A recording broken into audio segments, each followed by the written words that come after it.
Assalamualaikum warahmatullahi wabarakatuh. Bismillahirrahmanirrahim.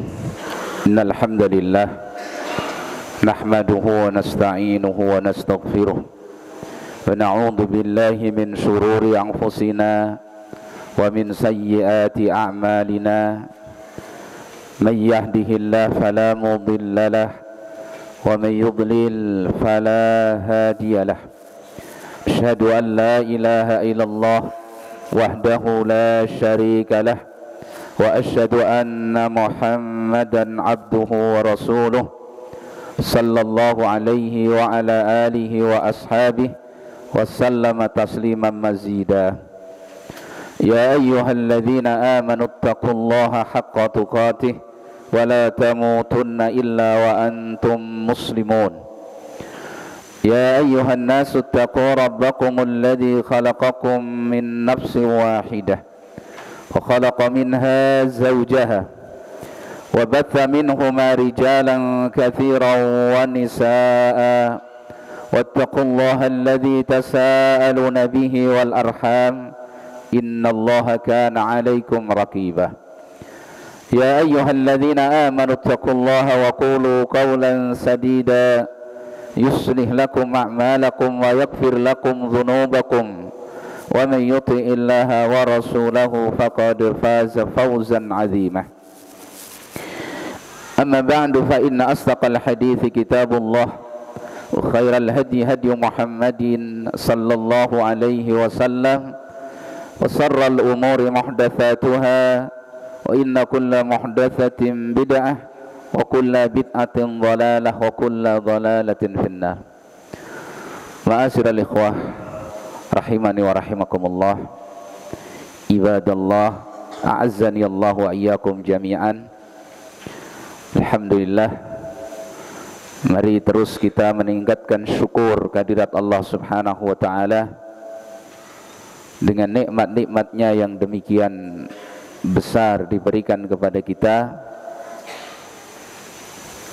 Kembali kita diperkenankan oleh Allah Subhanahu wa taala untuk bermajlis pada kesempatan malam hari ini di masjid kita ini, di tempat yang nyaman, aman, untuk kita berupaya melaksanakan dan mempraktekkan serta mendahirkan sunnah-sunnah Rasulullah sallallahu alaihi wasallam, dan itu nikmat yang sangat besar. Maka faskuru, syukurilah oleh kalian Allah Subhanahu wa taala ala ni'amihi, atas nikmat-nikmatnya tersebut. Baik, kembali ke pembahasan kita, yaitu Nawaqidul Islam li muallifihi Syekh Muhammad ibn Abdul Wahhab rahimahullahu ta'ala. Kita sudah bahas qauluhu rahimahullahu ta'ala, bismillahirrahmanirrahim, i'lam, ketahuilah. Kemarin kita bahas bahwa ilmu dilihat dari maudhu'nya, dari pembahasannya terbagi menjadi dua, yaitu ilmu asy-syar'i dan ilmu yang duniawi, ilmu agama dan ilmu dunia. Kemudian ilmu dunia ada dua hukumnya, yaitu ilmu yang wajib dan ilmu yang mustahab. Ilmu yang wajib adalah ilmu yang berdiri di atasnya atau terhenti atasnya kewajiban-kewajiban agama, itu batasannya. Jadi ilmu syar'i yang wajib adalah ilmu yang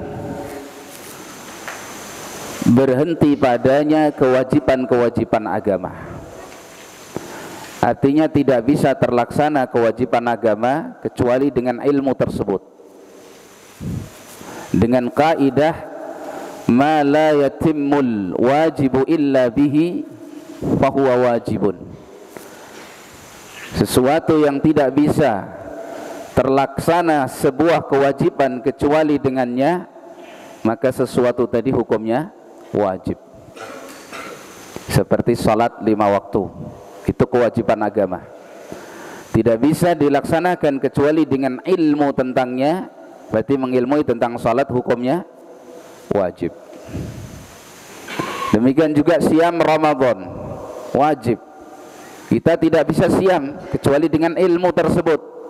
Maka mengilmui tentang siam Ramadan hukumnya wajib.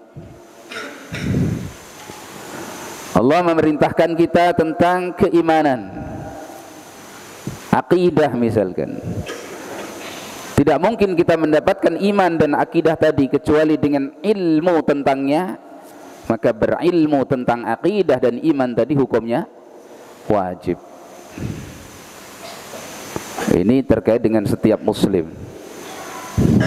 Artinya ilmu yang gak bisa diwakili oleh muslim yang lain.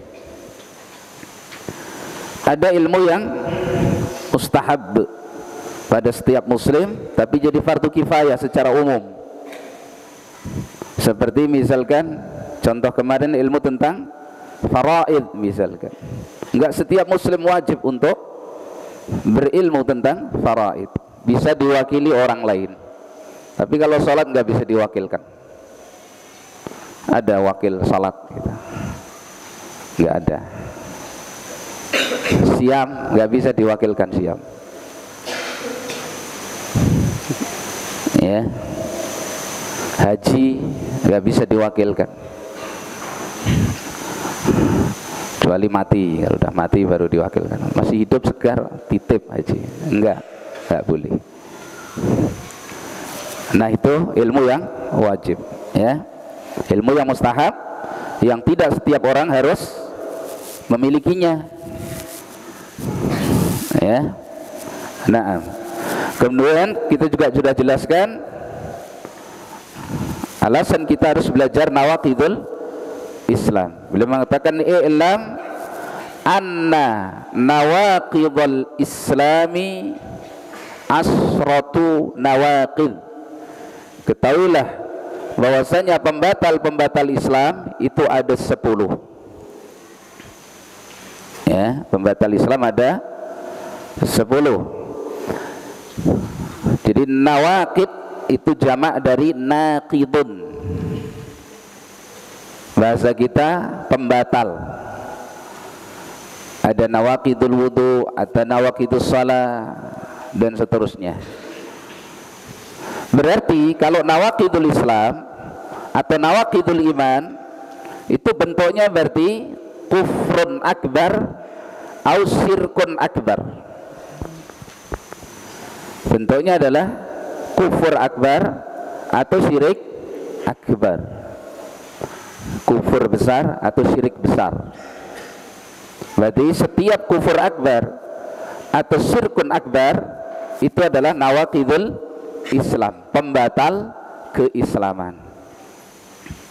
Ya, itu bentuknya. Karena itu nawaqidul Islam itu banyak, katsiratun, sangat banyak. Pembatal keislaman itu sangat banyak. Hanya muallif di sini menyebutkan 10 pembatal. Maka beliau katakan i'lam anna nawaqidul Islami asratu nawaqid. Ketahuilah, ilmuilah, fahamilah bahwasanya pembatal-pembatal keislaman itu ada 10. Kenapa muallif hanya menyebutkan 10? Maka dijelaskan, ya, alasan kenapa muallif hanya menyebutkan 10 an-nawaqid. Seperti Syekh Khalid Al-Musyaiqi hafizahullah taala, beliau menjelaskan dengan 2 alasan.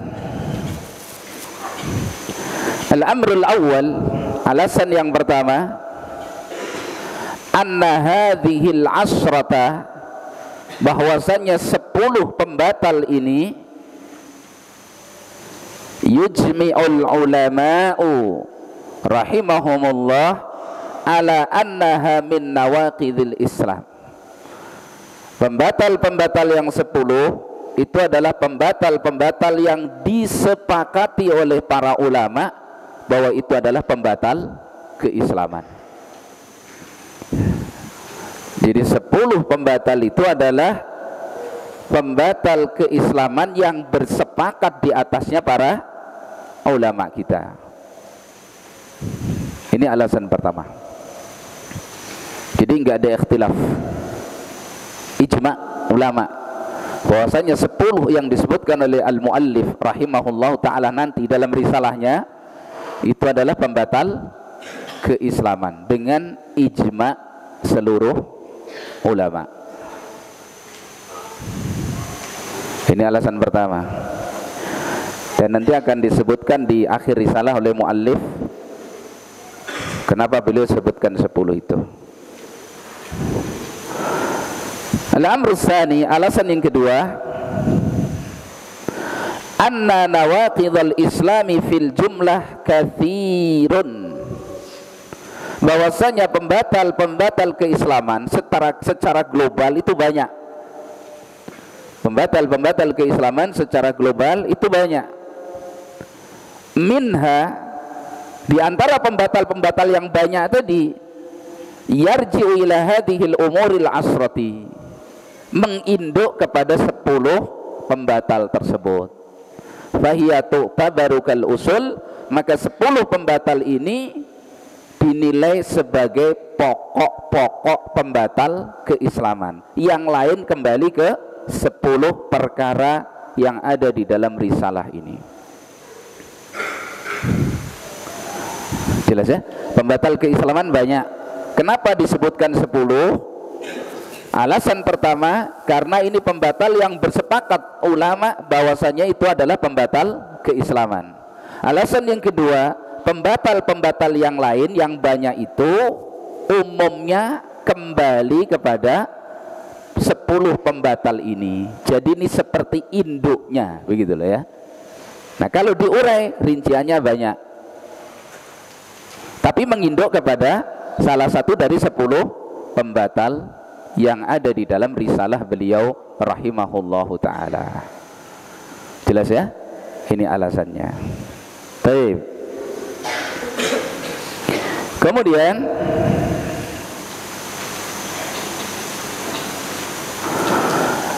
sebagaimana pembatal keislaman itu adalah lawan atau tadi disebut kufur atau syirik akbar, maka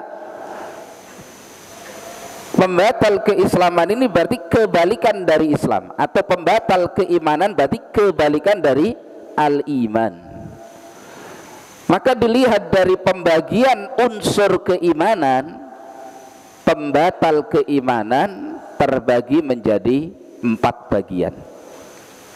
Dilihat dari pembagian iman atau unsur-unsur dalam keimanan, maka pembatal keimanan terbagi menjadi 4 bagian.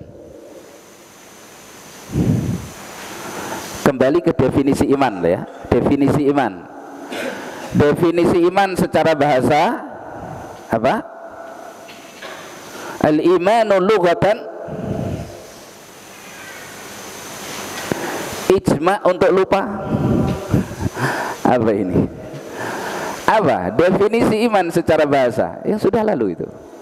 At-tasdiqu al-jazimu alladzi la raiba fih. Pembenaran yang kuat, yang kokoh, yang tidak ada keraguan-raguan. Masih ingat itu? Berarti lawannya apa ini? Pembatalnya apa berarti?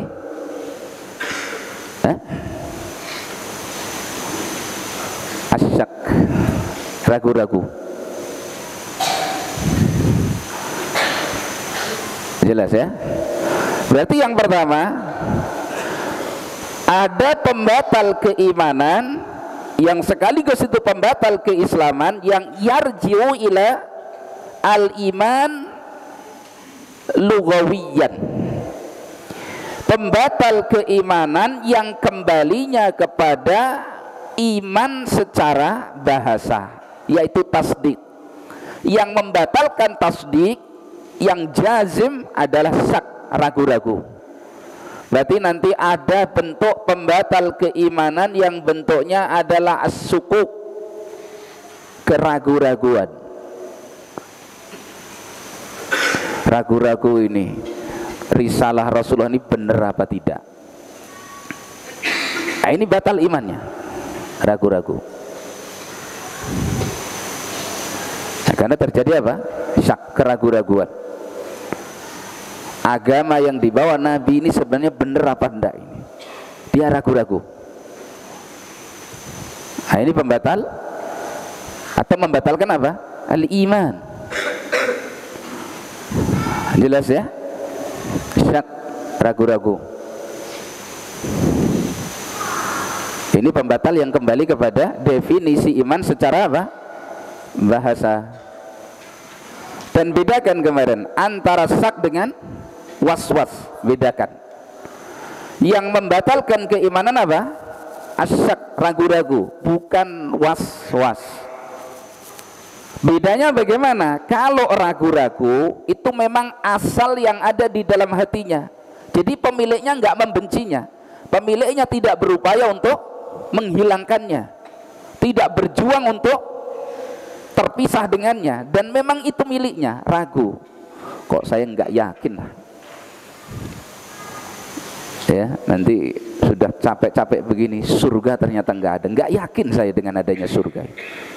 Tapi iya apa enggak ya? Ini namanya ragu-ragu. Dan itu milik dia. Makanya kalau ditanya, kamu yakin enggak dengan adanya surga? Ya, kalau di persentase mungkin 60% lah. Nah, ini sak, ragu-ragu. Beda dengan was-was. Kalau was-was asalnya dia memiliki keimanan, tapi digoda oleh setan, berupaya untuk diragukan dari sesuatu yang dia imani, maka pemiliknya benci betul dengan adanya itu di dalam dirinya. Kenapa terjadi seperti ini? Dia berdoa kepada Allah, berjuang, ya Allah hilangkan keraguan-raguan ini. Nah, itu syak. Bahkan itu salah satu tanda bagusnya iman seseorang. Karena dia diperlakukan seperti itu oleh setan, menunjukkan di dalam hatinya ada sesuatu yang berharga, yaitu iman. Maka akan diambil oleh setan itu supaya rusak keimanannya. Makanya Rasulullah SAW memuji Allah, alhamdulillah yang hanya menyampaikan godaan setan itu sebatas was-was, tidak sampai bisa merusak imannya. Jelas ya bedanya? Ragu-ragu dengan apa? Bedanya tadi was-was. Karena ada orang yang was-was dalam akidahnya, dalam imannya. Dia benci, dia berjuang untuk keluar dari itu. Dia nggak ingin ada itu dalam hatinya. Dia takut kalau sampai merusak imannya. Dia berjuang memohon kepada Allah. Nah, itu berbeda dengan yang orang yang asalnya memang ada apa? Ragu-ragu di dalam dirinya. Wadah ya, jelas? Ini pembatal yang menuju kepada definisi iman secara apa? Al-lughah, bahasa. Kemudian ada pembatal keimanan yang mengarah kepada ta'rif iman, yaitu al-i'tiqad. Iman kan ada 3 menurut ahli sunnah ya tempatnya. I'tiqadun bil janan, qaulun bil lisan, wa amalun bi al-arkan. Keyakinan dalam hati, ucapan dalam lisan, amalan. Berarti ada iman yang ada pembatal keimanan yang mengancam apa? I'tiqad, keyakinan hati. Maka ada istilah kufur i'tiqad, kekafiran yang bentuknya apa? I'tiqad, keyakinan hati, akidah. Seperti meyakini bahwasanya Allah memiliki anak. Nah, ini i'tiqad kufur. I'tiqad kufur. Karena jelas dalam Al-Quran, lam yalid wa lam yulad.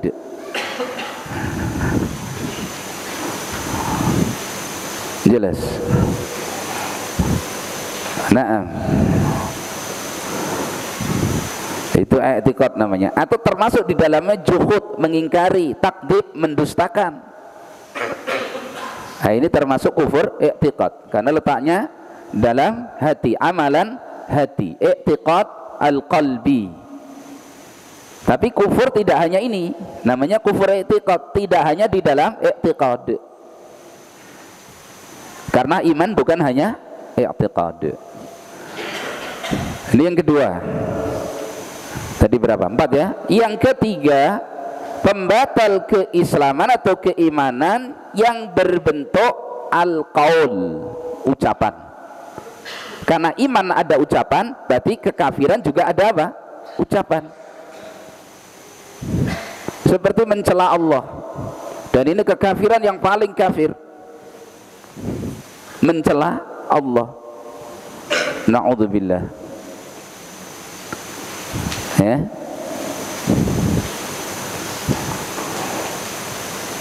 Jadi itu kekafiran yang bentuknya lisan, qaul, atau istihza billah yang bentuknya ucapan, atau istihza bi Al-Quran yang bentuknya ucapan, atau istihza bi Ar-Rasul sallallahu alaihi wasallam, mengala-ala Allah, mengala-ala Al-Quran, mengala-ala Rasulullah sallallahu alaihi wasallam yang bentuknya ucapan. Ini kufur dalam bentuk apa? Qaul, ucapan. Pelakunya kafir, keluar dari Islam. Ya. Ini secara amal loh ya. Nanti kalau orang per orang ada, harus terpenuhi syarat dan terhilangkan apa? Penghalangnya. Kemudian ada kufur yang bentuknya amal. Karena iman ada amal, maka ada kufur amal. Seperti sujud kepada selain Allah subhanahu wa ta'ala, sujud kepada berhala. Ini kufur amal. Atau melempar mushaf, ini kufur amal. Mushaf Al-Quran itu ya, lempar. Ini kufur amal. Apalagi kondisinya jelas. Seorang masuk maktabah, dia lihat di situ ada syarah Sahih Muslim Nawawi, tenang aja, nggak diapa-apain. Ini Fathul Bari, nggak diapa-apain. Terus begitu, ketemu mushaf Al-Quran, tarik, dilempar. Kufur dia saat itu, keluar dari Islam. Atau menginjak mushaf Al-Quran, ini kufur akbar. Tidak disyaratkan keyakinan hati, tidak dipersyaratkan. Karena orang yang melakukan seperti itu tidak mungkin ada sisa iman di dalam hatinya. Tapi dia dikafirkan bukan karena keyakinan hati loh ya, tapi karena apa? Perbuatannya. Jadi amalnya itu sudah cukup untuk menghukumi dia kafir, tidak perlu disyaratkan keyakinan hati. Dia bilang yakin nggak yakin, kafir. Jelas. Seperti orang yang mengejek Allah, mengejek Rasulnya, itu kan nggak dipersyaratkan ya tentang keyakinan hati. Makanya ketika dia ditanya, apa katanya? Innama kunna nakhudu wa nal'ab. Hanyalah kami hanya senda gurau dan bermain-main. Maka Allah katakan apa? Qul abillahi wa ayatihi wa rasulihi kuntum tastahzi'un. La ta'tadiru qad kafartum ba'da imanikum. Ketika yang mengejek Rasulullah itu ya, Rasulullah diejek, dijadikan barang candaan. Maka ketika ditanya, kenapa kamu ucapkan kalimat kufur ini? Kata dia, kami cuman bersenda gurau, cuman main-main, nggak sungguh-sungguh, berseloroh. Apakah ini jadi udzur bagi Allah subhanahu wa ta'ala untuk menghukuminya? Tidak. Allah katakan, apakah dengan Allah, dengan ayat-ayatnya, dengan Rasulnya kamu jadikan barang candaan? La ta'tadhiru, jangan kalian berudzur. Tidak diterima udurnya. Qad kafartum ba'da imanikum, sungguh kalian telah kufur setelah tadinya beriman. Dia divonis oleh Allah kafir dengan sebab apanya? ucapannya. Apa dipersyaratkan keyakinan dalam hati? Tidak.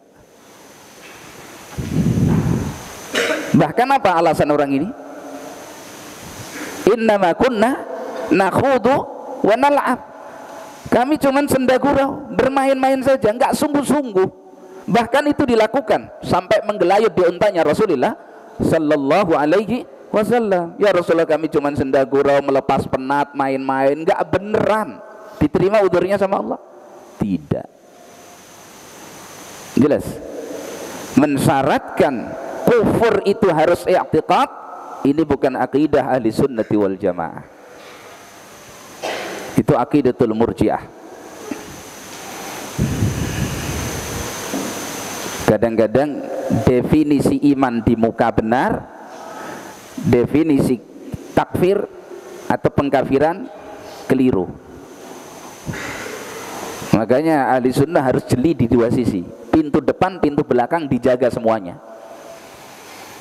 Jadi kalau di depan iman itu ada pada tiga kedudukan, di keyakinan hati, di ucapan lisan, di amalan, berarti kufur juga ada di tiga tempat. Jangan mengatakan nggak ada kufur amal. Jadi orang beramal amalan kufur, ditegakkan hujah terus sampai kamu yakin apa nggak yakin? Nggak, saya nggak yakin, belum kufur. Ini murji'ah. Apa rahasianya? Karena murji'ah mengeluarkan amal dari iman, maka tidak ada kufur yang bentuknya amal. Sedang ahli sunnah menetapkan amal bagian dari iman. Kalau iman ada amal, berarti kufur juga harus ada amal. Ayatnya begitu jelas. Orang ini dengan qaul, dengan ucapannya, bahkan cuman nakhudu wa nal'ab, kami cuman senda gurau, main-main, nggak sungguh-sungguh. Kafir, kafir, kafir. Lempar musab begitu misalkan terus, enggak, ini cuman mainan kok, itu untuk kasti misalkan, gitu misalkan, ya. Kafir enggak kafir itu? Kafir. Enggak, kamu yakin apa enggak? Enggak perlu itu. Karena enggak mungkin orang melakukan perbuatan itu kecuali iman yang ada dalam hatinya sudah apa? Sudah enggak ada. Apa mungkin orang sujud kepada selain Allah? Ini ada patung, dia sujud di situ. Kira-kira masih ada sisa imannya apa enggak ini? Enggak ada, enggak usah ditanya kamu yakin enggak ini Tuhan, enggak perlu. Cukup sujud itu saja. Kalau orangnya waras, sehat, mukallaf, udah cukup. Jelas? Nah, jadi pembatal keimanan ada yang kembali kepada apa? Definisi iman secara bahasa, yaitu bentuknya apa? Ragu-ragu. Ada pembatal keimanan yang kembalinya kepada qaul, ucapan. Ada yang kembalinya ke amalan hati. Ada yang kembalinya kepada amal dohir. Nah, ini semua kekufuran. Difahami. Kadang-kadang ucapan yang ringan ternyata yang jadi korban apa? Al-iman. Seperti ini loh orang. Ya, mengatakan Rasulullah itu pengecut, banyak makan, melepas lelah itu. Habis perjalanan panjang, capek, nggak istirahat. Akhirnya duduk beberapa orang bercanda dengan ucapan yang dijadikan bahan candaan siapa? Rasulullah sallallahu alaihi wasallam. Begitu sedang bercanda tentang Rasulullah SAW seperti tadi, ada salah seorang sahabat yang mendengar itu, dia lari menuju Rasulullah sallallahu alaihi wasallam. Begitu ngerti disampaikan Nabi, dia ketakutan, segera mendatangi Rasulullah sallallahu alaihi wasallam. Lalu dia pegang tali kekang ontanya Nabi, bergelayut di situ. Ya Rasulullah, kami cuman bercanda, cuman main-main, gak sungguh-sungguh. Nabi diem, yang jawab Allah. Turun ayat Allah itu. Qul, katakan ya Nabi Allah kepada orang itu, abillahi wa ayatihi wa rasulihi kuntum tastahzi'un la ta'tadiru. Alasannya enggak diterima oleh Allah. Qad kafartum ba'da imanikum. Apakah Allah kejam? Apakah Allah menzaliminya? Tidak. Kasih sayang Allah sangat luas. Tapi Allah Maha tahu tentang diri orang ini, sehingga Allah memberikan hukum kufur kepadanya dengan ilmu Allah yang sempurna. Maka hati-hati hari ini, Masya Allah ya. Banyak bentuk-bentuk kekufuran yang kadang-kadang nggak disadari, baik itu bentuknya ucapan lisan atau amalan perbuatan. Nah, asalnya istihza itu pada 3 tempat: Allah, ayat-ayat Allah, Rasulnya. Ini yang sepakat, karena begitu ayatnya, nanti yang lain dikaitkan dengan itu. Maka mengolok-olok agama Allah berarti mengolok-olok ayat-ayat Allah Subhanahu wa ta'ala. Hati-hati ya. Nah, itu pembatal keislaman ya, yang terkait dengan pengertian apa? Al-iman. Jadi karena iman itu fil qalbi, iman itu fil lisan, iman itu amal, berarti pembatal juga ada pada 3 tempat tersebut bentuknya. Ada i'tiqad, ada ucapan, ada amal perbuatan. Ini kenapa diulang-ulang dan penting? Karena kelompok-kelompok yang menyimpang dari akidah ahli sunnah wal jamaah dalam bab iman ini berbeda dengan ahli sunnah tadi. Masuk dalam pintu iman mencocoki ahli sunnah, tapi dalam bab menghukumi kufur dan jenisnya mereka menyelisihi ahlus sunnah, terperosok kepada aqidat al-murji'ah. Jelas ya? Nah, ini kita fahami seperti itu. Karena nggak mungkin seorang itu akan mengerti pembatal iman kalau dia nggak ngerti iman yang benar. Ya, nggak mungkin seorang mengerti pembatal sholat kalau dia nggak ngerti sholat yang benar. Oh, kentut tuh kalau nggak terdengar orang nggak batal, ya kan nggak ngerti dia. Diukur instan hadasnya tadi, berarti dia sudah kentut nggak dengar orang nggak batal, terus aja sholatnya, padahal sudah batal. Nah, seorang tidak mengerti pembatal keimanan kalau dia tidak mengerti definisi iman menurut ahli sunnati wal jamaah, karena itu yang benar. Maka di sana ada orang yang iman itu sekedar apa? Keyakinan dalam hati. Iman sekedar keyakinan dalam hati, berarti tidak akan batal keimanan kecuali dengan keyakinan kufur dalam hati. Paham maksudnya? Karena iman hanya dibatasi apa? I'tiqad saja. Berarti tidak ada yang menjadikan orang kafir kecuali lawan dari i'tiqad tadi. Dari i'tiqad iman, lawannya i'tiqad kufur. Makanya kalau belum mendustakan, belum meyakini kekafiran, belum apa mengingkari, belum kafir. Sehingga mereka mengatakan nggak ada kufur amal. Nah, ini berangkat dari pengertian terhadap iman secara pengertian yang benar menurut akidah ahli sunnati wal jamaah. Kenapa sih orang mengatakan iman itu nggak bertambah nggak berkurang? Apa sebabnya? Ada. Kenapa kelompok murjiah mengatakan iman itu tetap nggak bertambah tidak berkurang? Kenapa?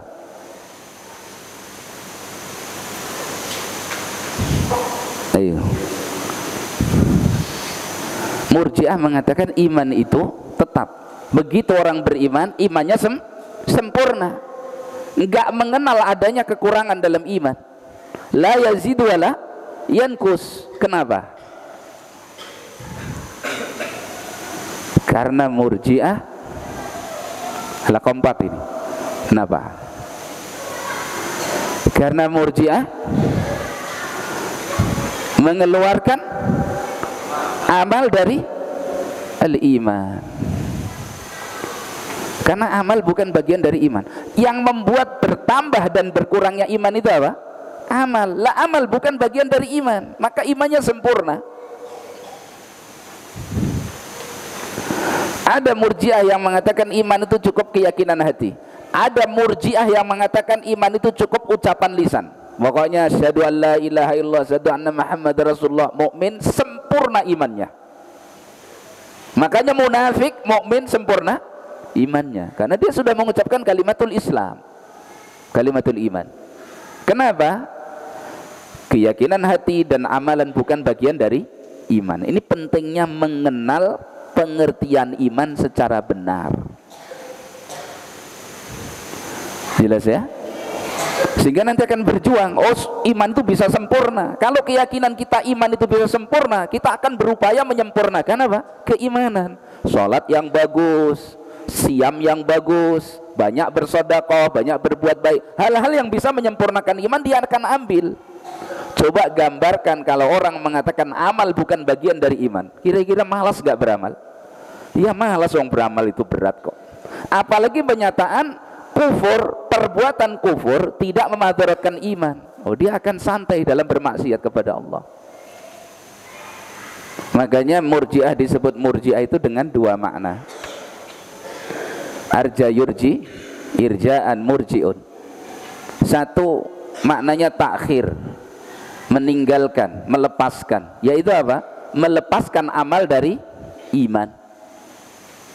Maka setiap kelompok ngomong murjiah apa tidak murjiah, kalau keyakinannya amal bukan bagian dari iman, berarti dia murjiah. Baik ridho apa enggak ridho, dia murjiah.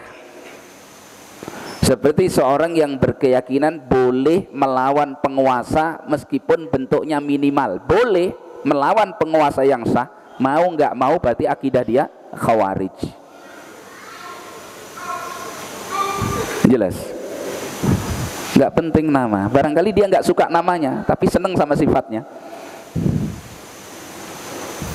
Jelas ya?